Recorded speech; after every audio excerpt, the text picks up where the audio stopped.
Hello everyone, hope you all are doing good. So let's start solving today's problem. So today's POTD is about minimum steps to destination. Now let's see how to solve this problem. So the problem states that we are given with an infinite line, and in this infinite line we have a source point which is at 0 and a destination point which is at destination D.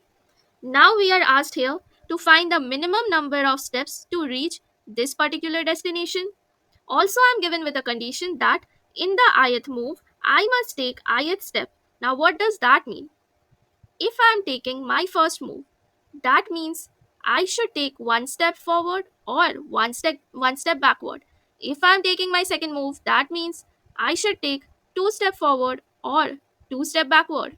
If I am taking my third move, then I should move three step forward or three step backward, and so on. So here we have observed that if I'm taking one move, then I'm moving one step forward or backward. If my move is two, then I'm moving two step forward or backward.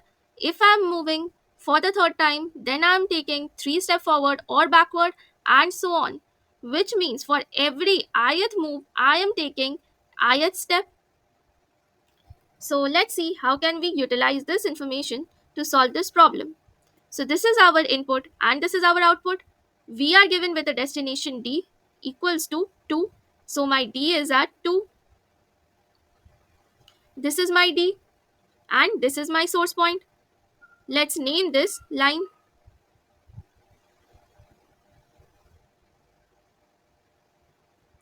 So here, this is my source point. From here, if I take my first move, what does that mean? If I'm taking my first move, I must take first step forward. Why I'm moving forward? Because 0 is less than my destination point. If my source point is less than destination point, then move forward. If my source point is greater than destination point, that means it has exceeded the destination, move backward. Since my 0 is less than 2, that means we should move forward. Moving for the first time, that means moving one step forward. We will now reach here. So this is my source now. Now, let's take our second move. If we take a second move, then that means we need to move two step forward. Why two step forward? Because 1 is less than 2. So move two steps forward. If I move two steps forward, that means I have reached here. So this is my current position now.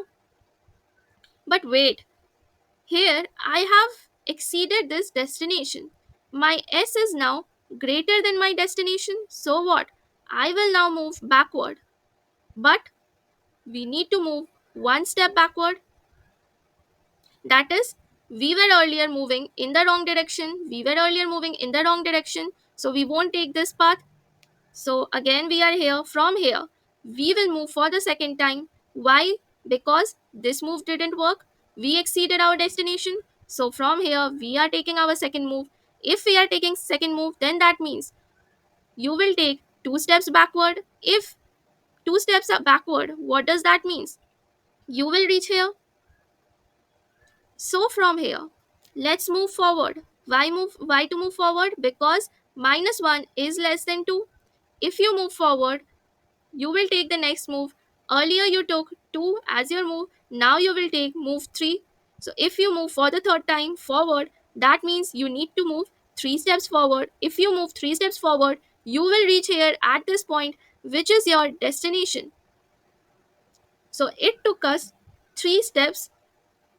The minimum number of steps will be 3 to reach our destination, and the output here is also 3. So we are getting our correct output.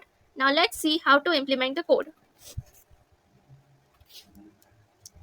So there can be a condition that my destination is only the source point. That means my destination is 0. In that case, we won't take any step and we will return 0. Let's take position and steps.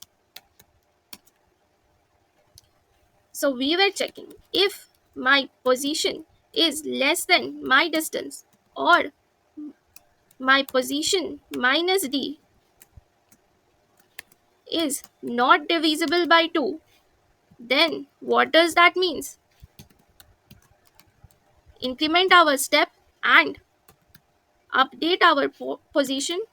Sum up this into your position, sum up the steps into your position. Now why we are checking this condition? We are checking this condition because from here we were moving backward.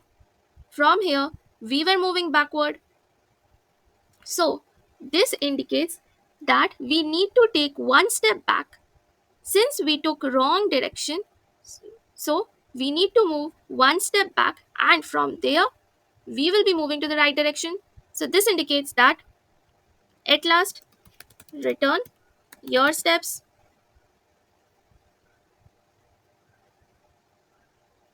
So we are getting correct output. Now let's submit. So here the problem has been solved successfully. So do subscribe the channel to get more such coins popping up on your screen. I will be maintaining this streak from now on. So if you want to do the same and conquer DSA with me, hit that subscribe button, give this video a like and share this with your friends. Thanks a lot for watching. I will see you guys again tomorrow.